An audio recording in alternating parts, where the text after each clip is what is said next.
नमस्कार, न्यूज 21 में आपका स्वागत है। मैं हूं नितेश कुमार। देखते हैं अब तक की कुछ खबरें। नगर निगम ने अतिक्रमण हटाने की कार्रवाई बुधवार को भी जारी रखी। पाल बिजला क्षेत्र में कई मकानों को सील किया गया, जिसका स्थानीय लोग और पार्षद ने जबरदस्त विरोध किया। बात बिगड़ती देख अलवर गेट थाने से अतिरिक्त पुलिस जाब्ता बुलाया गया। आपको बता दें, ये कार्रवाई न्यायालय के आदेश की पालना के तहत की जा रही है। बुधवार को नगर निगम की टीम ने पाल बिचला क्षेत्र में अतिक्रमण हटाने और मकानों को सील करने की कार्यवाही की। निगम का जाब्ता चर्च रोड पाल बिचला स्थित एक भवन को सील किया गया, तो इस पर स्थानीय लोगों ने जबरदस्त विरोध किया। पुलिस जाब्ते के साथ पहुंचे निगम अधिकारियों और स्थानीय लोगों के बीच तीखी बहस भी हुई। मौके पर अलवर गेट थाना पुलिस और वार्ड पार्षद मौर्य भी पहुंची। मकान मालिक राजेंद्र जैन ने बताया कि उसके पास 1960 का नक्शा पास है और जब भी वह अपनी फाइल को लेकर नगर निगम में जाता है तो उससे रिश्वत मांगी जाती है। दिया था और आश्वासन दिए कुछ नहीं होगा तुम्हारे साथ, तो हम भी चुप हो गए। कोई बात नहीं, 1 साल पहले और आगे रिसेंट में, और हमने कोई अनऑथराइज नहीं बनाया है। जर्जर मकान था, 1960 का नक्शा पास है, जर्जर मकान था। 2011 से इनके चक्कर लगा रहे हैं, एप्लीकेशन दिया, इस पर साइन भी है इनके कि जर्जर मकान है, इसकी मरम्मत की इजाज़त दी जाए, तो इन लोगों ने एक भी इजाज़त नहीं दी है। सब ऊपर अधिकारी देंगे, ऊपर अधिकारी एक दूसरे को टालते रहे। फिर आई कि भाई फिर 2013 को नक्शे की कॉपी दी है कि नक्शा पास किया जाए, इसका वापस हम लीड सीट अलग में ढंग से बनाए। तो वो नक्शा भी इन्होंने 2920 रुपये लेके जमा करा दिए और रसीदें काटी, पैसे लेके सब जमा कर लिया। फिर मैं गया सीमा शर्मा जी के पास कि उन्होंने आयुक्त थी इस वक्त और बड़े अच्छे स्वभाव की थी, तो उन्होंने पूरा दिया। सब कर्मचारी को बुलाया नगर निगम के कि भाई इनका नक्शा कहाँ है, किसी का जवाब नहीं दिया। उन्होंने जहाँ तक धमकी दे दी कि FIR कराऊंगे, इनका नक्शा चाहिए मुझे। तब इन्होंने 2013 में नक्शा दिया है, तो अभी तक क्या कारण है जो पास नहीं करा इन लोगों ने? सब पैसे मांगते हैं। आज ये जब नक्शा पास होते हुए इन लोगों ने उस बिल्डिंग को सीज कर दिया जिसमें किराएदार रहते हैं, उनको बाहर निकाल दिया। गरीब लोग रहते हैं, उसको भी बाहर निकाल के सारा सामान कर दिया। नगर निगम के इतने जने आए हैं, एक ने घड़ी ले ली, एक ने एक का पर्स ले लिया, मोबाइल चार्जर ले लिया, सबों ने अपने लूटा खटोटी भी करी है। तो वो भी उन लोगों की जेब में, उनको कुछ मालूम नहीं है। धक्का मुक्की की गई है, बाकी लेडीज़ ने धक्का मुक्की करी गई है। यानी जब रास्ते से अपन सारे काम करने दे रहे हैं तो उन लोगों को सहयोग करना चाहिए। भी क्या बात है, पूरे कागज देखने चाहिए, क्या कारण है। कोई हाई कोर्ट किसी का बाप थोड़ी है, कोई वो सरकारी है, सरकार चला रहा है, वो थोड़ी देख रहा है। नजरें तो इन लोगों की होनी चाहिए कि भाई ये नगर निगम जो है वो बिना पैसे लिए दिए हुए पास नहीं करता। ऐसे खुले नगर निगम वाले चोर हैं, चोरी करने आज से सामान रोड पे आके फेंक के गया है। पैसे भी लेके अधिकारी कौन ने बनाया इसको? अधिकारी चोर है, उनके चमचे चोर हैं। चमचे को साथ में लेके आया कि सब कोई बात आने में फेंके। भाई साहब, आपका घर खाली कराया गया है, उसमें क्या घूमा? मोबाइल, घड़ी दोनों नहीं मिल रहा है, दोनों चीज गायब है मेरा। बच्चे के जेब में से पैसे गायब हैं, 2000 रुपए रखे थे, पर्स गायब है, पर्स में 2000 रुपए थे, भले 1 रुपया ही थे, मेरा पर्स गायब है। कौन लोग आए थे खाली करवाने और फिर उन्हीं के चमचे लोग थे, हम शकल थोड़ी जानते हैं कौन थे। जबकि अपने जर्जर मकान को तोड़कर नया भवन बनाया है, वहीं किराएदार सियाराम ने निगम दस्ते पर सामान की चोरी का आरोप भी जड़ा। वहीं वार्ड पार्षद मौर्य ने निगम की कार्यवाही का विरोध जताते हुए इससे अवैध कार्यवाही कहा। साथ ही वह इस मामले में क्षेत्र की जनता के साथ है। इस कार्यवाही का विरोध में एक स्थानीय युवक मोहम्मद फिरोज ने कहा कि सरकार ने उनकी रजिस्ट्री करवाई, UIT ने रोड बनाकर दिया, नगर निगम ने रोड लाइटें लगवाई, सरकारी बिजली व नल के कनेक्शन है, सरकार द्वारा किया गया है, तो कैसे सरकार इसे अवैध कह रही है? अगर अवैध है तो लोगों से इतने समय तक पैसे व टैक्स क्यों लिए? इस पूरी कार्यवाही का एक हृदय विदारक दृश्य भी देखा गया, जब एक किराएदार को मकान से बाहर करने पर उसने अपने बच्चों की भूख शांत करने के लिए रोड पर ही खाना बनाया और छोटे छोटे बच्चों ने सड़क पर बैठकर ही खाना खाया। आया हुआ सुबह 6 बजे 10-12 जने एक जने कमरे में घुस के सारे सामान निकाल के फेंक दिया। मोबाइल भी था, गद्दे के नीचे पैसे ऐसे सब चीजें था। यूँ के हम लोग को बोले तो हम लोगों को धक्का मार के भगा दिया। सामान निकाल दिया, सामान, हाँ सारे सामान, और ऊपर भी सामान पड़ा है। सारे लोग अंदर घुस गए, सारे जने कमरे में अंदर घुसे। आप कहाँ बैठे हो अभी?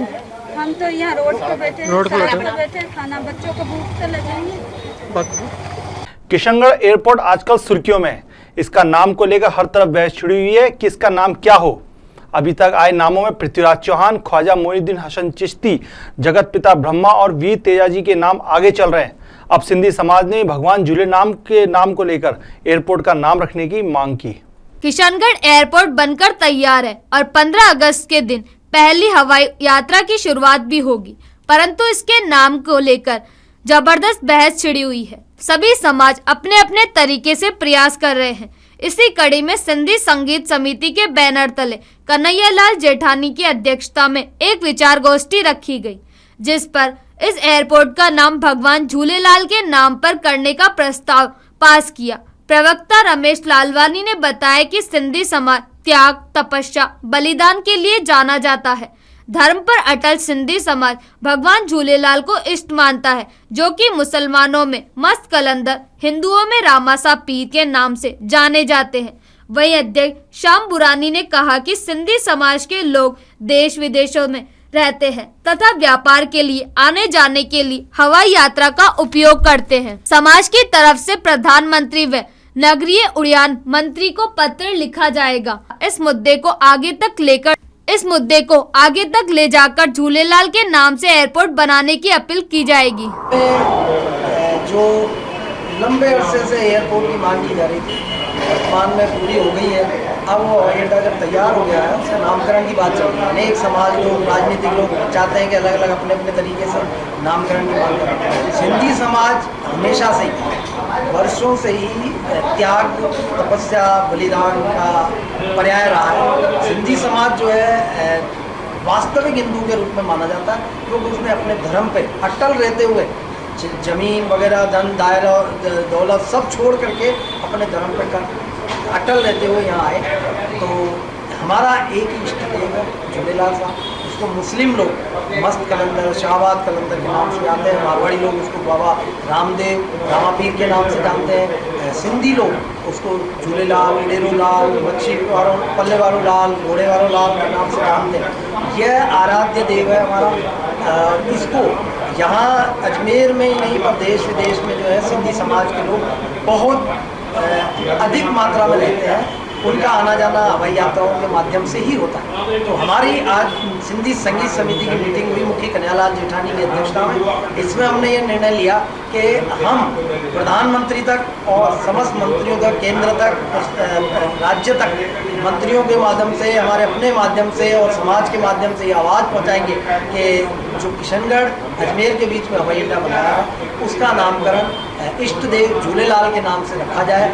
यह हमारी आज मीटिंग में तय हुआ है। सब लोग ये प्रयास करेंगे और हमारी सरकार से यही अनुरोध है कि सिंधी समाज एक शांतिप्रिय समाज है, शांतिप्रिय है, प्रबुद्ध नागरिक है। ये समाज जो है शांतिप्रिय व्यवसाय में विश्वास रखता है। तो इसको और कुछ नहीं दे करके हवाई अड्डे का नाम झूलेलाल के नाम से रखा जाए, यही हमारी मांग है। झूलेलाल एयरपोर्ट के नाम से होना चाहिए, क्योंकि ये हमारे इष्ट देवता, इसको सभी धर्म मानते हैं। हमारे जो अल्पसंख्यक हैं वो भी मानते हैं शहबाज कलंदर के नाम से।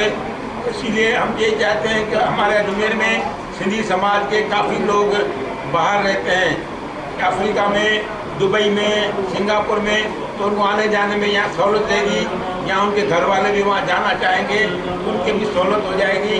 तो ज़्यादा में ज़्यादा अजमेर में सिंधी निवास करते हैं, तो हम चाहते हैं कि इसलिए हमारी पूरी समिति ने ये निर्णय लिया है कि अजमेर में जितनी भी समितियां हैं सब मिल करके और सबसे कॉन्टेक्ट करके अजमेर के जितने भी विधानसभा के सदस्य हैं, एमपी हैं, सबको हम एक लेटर लिख के देंगे सीएम के नाम से। ये हमारी वाजिब मांग है और इस मांग को जितना हो सके मेहरबानी करके हमारे समाज का झूलेलाल के नाम से ये एयरपोर्ट बनाया जाए। सम्राट पृथ्वीराज चौहान की 851वीं जयंती पर होने वाले कार्यक्रमों की तैयारी में बुधवार को रंग भरो प्रतियोगिता का आयोजन किया गया। इसमें विभिन्न स्कूलों के विद्यार्थियों ने भाग लिया। देश के लिए अपना सर्वोच्च बलिदान देने वाले और अंतिम हिंदू सम्राट पृथ्वीराज चौहान की 851वीं जयंती के उपलक्ष्य पर आयोजित होने वाले कार्यक्रम की कड़ी में बुधवार को राजकीय मोइनिया इस्लामिया उच्च माध्यमिक विद्यालय में रंग भरो प्रतियोगिता का आयोजन रखा गया। आयोजक वेद प्रकाश जोशी ने बताया कि प्रतियोगिता का उद्देश्य बच्चों में राष्ट्र प्रेम व देशभक्ति की भावना जगाना है। प्रतियोगिता में 250 बच्चों ने भाग लिया। बच्चों ने अपनी कल्पना के रंगों से पृथ्वीराज के चित्र में रंग भरे। जिस पृथ्वीराज चौहान ने देश के एकता अखंडता के लिए अपना सर्वस्व न्यौछावर कर दिया और जिस पृथ्वीराज का नाम देश और काल की सीमा को लांघ कर एक ऐसा शब्द बन चुका है जो मातृभूमि की पुकार पर मरने वालों को हमेशा हमेशा के लिए प्रेरित करता रहेगा, उस पृथ्वीराज चौहान की जयंती के उपलक्ष्य में आज यहाँ पर रंग भरो प्रतियोगिता का आयोजन किया जा रहा है। इसके अंदर लगभग 30 स्कूलों के 250 बच्चे में भाग ले रहे हैं। ये बच्चे अपने कल्पना के उड़ान भर के भावनाओं के रंग से वृक्ष की तुलिका से पृथ्वीराज को सच्ची श्रद्धांजलि व्यक्त कर रहे हैं। इंडियन नेशनल ट्रेड यूनियन ने अपना 70वां स्थापना दिवस मनाया। इस मौके पर सरकार से मजदूरों के विरोध में नीति के लिए संघर्ष की बात भी कही। Indian national trade union intake की स्थापना के 70 वर्ष पूर्ण होने पर आयोजित प्रेस वार्ता में उत्तर पश्चिम रेलवे मजदूर संघ के अजमेर मंडल अध्यक्ष जेकब ने बताया कि इंटेक की स्थापना श्रमिकों के हित की लड़ाई लड़ने के लिए 70 वर्ष पूर्व हुई थी। यह भारत का सबसे बड़ा ट्रेड यूनियन है। हमारा लक्ष्य है कि भारत सरकार द्वारा श्रमिकों के शोषण के विरोध में एक होकर श्रमिकों सरकार से अपना अधिकारों के संघर्ष के विरोध में एक होकर श्रमिकों को सरकार से अपने अधिकारों की लड़ाई लड़ने के लिए तैयार करना है।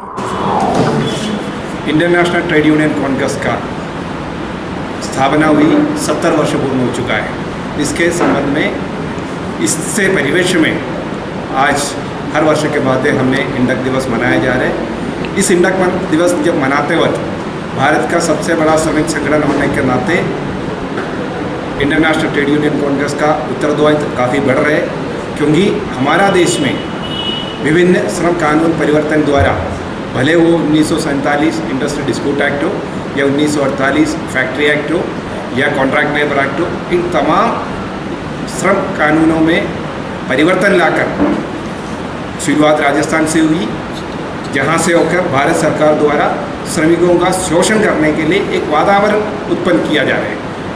वर्तमान में केवल 10% श्रमिक जो संगठित क्षेत्र में काम कर रहे हैं, 90% वर्तमान में ही असंगठित क्षेत्र में है। लेकिन इन परिस्थिति में शोषण के लिए और रास्ता खोलने का जो काम सरकार द्वारा किया जा रहा है, इसके विरोध में पूरा भारतवर्ष का श्रमिकों को एक प्लेटफॉर्म में लाना और उनको उद्बोधित करते हुए सरकार के श्रम विरोधी नीतियों के खिलाफ संघर्ष करने के लिए तैयार करने का एक बहुत बड़ी उत्तरदायित्व इस इंडक दिवस के स्थापना दिवस में ये संकल्प हमें लेना है कि उत्तर पश्चिम रेलवे मजदूर संघ और INTUC ये संकल्प लेते हैं इस श्रमिक विरोधी नीतियों के खिलाफ, भारत सरकार का श्रमिक विरोधी नीतियों के खिलाफ श्रमिकों को तैयार करके संघर्ष के लिए तैयार करना हमारा लक्ष्य रहेगा। इसी के लिए हम और हमारा श्रमिकों को और तैयार करने में ये कार्यक्रम आयोजन किया जा रहा है। श्री महेश्वरी महिला मंडल का वार्षिक उत्सव मनाया गया। नक्षत्र मनस्विनी नाम से हुए सांस्कृतिक कार्यक्रम में भारी संख्या में समाज के लोगों ने भाग लिया तथा कार्यक्रम की भूरी भूरी प्रशंसा भी की। श्री माहेश्वरी महिला मंडल का वार्षिक उत्सव मनाया गया। नक्षत्र मनस्विनी नाम से आयोजित सांस्कृतिक कार्यक्रम की अध्यक्षता शिवशंकर हेड़ा ने की तथा मुख्य अतिथि IG मालिनी अग्रवाल रही। इसमें कई कार्यक्रम भी आयोजित किए गए। आइए आपको भी दिखाते हैं कार्यक्रम की झलकियां।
फिलहाल इस बुलेटिन में इतना ही। मुझे दीजिए इजाजत। नमस्कार। सभी होम अप्लायंस की भव्य रेंज के लिए पधारें new Sunny electronics. TV, fridge, washing machine, mixie, fan, cooler, LED के सभी मॉडल उपलब्ध हैं। साथ ही आसान किश्तों में भी दिए जाते हैं। पधारिए एक बार, सजाइए अपना घर संसार। New Sunny electronics, shop number 8, SM, Lodha super market, Ajmer. अधिक जानकारी के लिए संपर्क करें 0145 2427 572। 40 वर्षों से टेलरिंग की दुनिया का विश्वसनीय नाम दयाराम की पुरानी दुकान डायमंड टेलर। सगाई, शादी, जन्मदिनों या पार्टी तो चले आइए डायमंड टेलर। लाए हैं आपके लिए फैंसी जोधपुरी सूट, साथ ही शेरवानियाँ, वो भी उन्नत कारीगरों द्वारा तैयार की गई। तो फिर इंतजार किस बात का, चले आए डायमंड टेलर, केसरगंज, अजमेर, या कॉल करें 921458 4959। क्या हो रहा है? कहाँ हो रहा है? शहर की गतिविधि पर रखे नजर, करे खबरों की पड़ताल, परतों में छिपी खबरों का जाने हाल।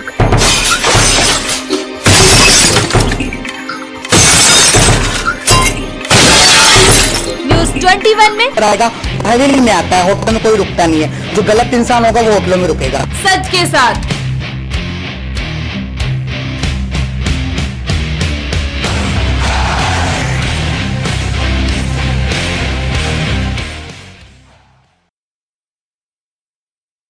धार्मिक, सांस्कृतिक, सामाजिक कार्यक्रम और समाचार के लिए सब्सक्राइब करें।